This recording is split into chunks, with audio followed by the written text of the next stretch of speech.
আসসালামু আলাইকুম। বাংলাদেশ অটোমেশন টেকনোলজির পক্ষ থেকে আমি মিজানুর রহমান আপনাদের সামনে নতুন একটা টপিকস নিয়ে হাজির হয়েছি। তবে আজকে যে টপিকস নিয়ে আলোচনা করব সেটা হলো এসএসআর। এসএসআর এর full form solid state relay.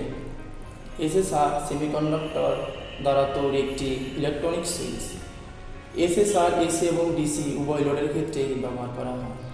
SSR এর কয়েল প্রান্তে নিম্নমানের ভোল্টেজ সাপ্লাই দিয়ে সংযুক্ত লোডকে সুইচিং করা যেতে পারে, অর্থাৎ অন অফ করা যায়। এসএসআর ইলেকট্রোম্যাগনেটিক রিলের মতো, তবে এতে চলমান কোনো যন্ত্রাংশ নেই। এসএসআর মূলত দুই প্রকার হয়ে থাকে, ফিক্সড এসএসআর এবং ভেরিয়েবল এসএসআর।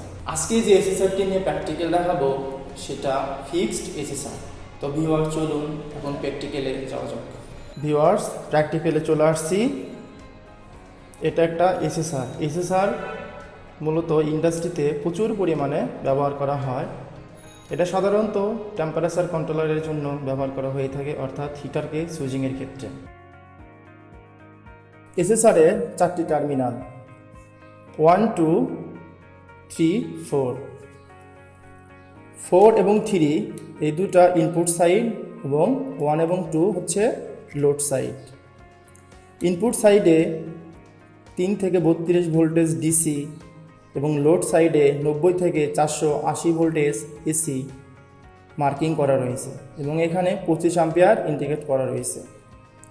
এসএসআর বিভিন্ন অ্যাম্পিয়ার রেটিংয়ের হয়ে থাকে, 25 অ্যাম্পিয়ার, 40 অ্যাম্পিয়ার, 60 অ্যাম্পিয়ার, বিভিন্ন রেঞ্জের হয়ে থাকে, তবে এটা 25 অ্যাম্পিয়ার রেঞ্জের।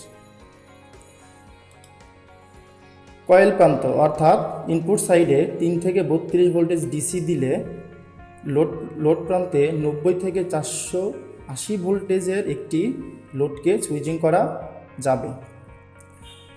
অবশ্যই লোডটিকে এসি ভোল্টেজের হতে হবে, কারণ যে এসএসআরটি নিয়েছি সেখানে মার্কিং করে দেওয়া আছে 90 থেকে 480 ভোল্ট এসি। ইনপুটে যদি 3 থেকে 32 ভোল্টেজ ডিসি সাপ্লাই দেয় তাহলে লোড প্রান্তটি তখন ক্লোজ হবে, অর্থাৎ লোডটি তখন চালু হবে। যখন ইনপুট সাইডে পাওয়ার সাপ্লাইটি বন্ধ করে দেওয়া হবে সঙ্গে সঙ্গে লোডটিও বন্ধ হবে। এ থেকে বোঝা যায় প্রাথমিক অবস্থায় যখন ইনপুট সাইডে কোনো লোড দেওয়া হয় না ওই মুহূর্তে লোড সাইডটি নর্মালি ওপেন থাকে। যখনই ইনপুট সাইডে কোনো পাওয়ার দেওয়া হয় সঙ্গে সঙ্গে লোড সাইডটি নর্মালি ক্লোজ হয়, অর্থাৎ লোডটি চালু হয়। ইনপুট সাইডে যেহেতু 3 থেকে 32 ভোল্টেজ এসি, এর ভিতরেই পাওয়ার দিতে হবে, সেজন্য আমরা একটি ভেরিয়েবল পাওয়ার সাপ্লাই নিয়ে নিয়েছি। এটা একটি variable power supply. Variable power supply থেকে ইনপুট সাইডে পাওয়ার সরবরাহ করব।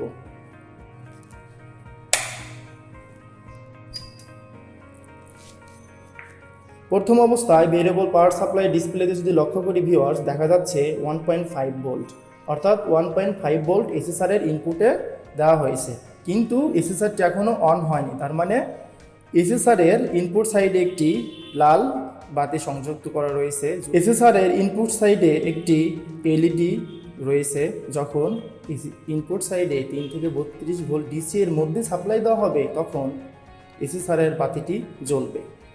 যেহেতু আমরা পাওয়ার সাপ্লাই দিয়ে 1.5 ভোল্ট দিছি, অর্থাৎ 3 ভোল্টের নিচে দিছি, সেই ক্ষেত্রে এসএসআরটি অ্যাক্টিভ হয়নি, অর্থাৎ এখন পর্যন্ত এসএসআর এর ইনপুটে কোনো পাওয়ার সরবরাহ দেওয়া হয়নি।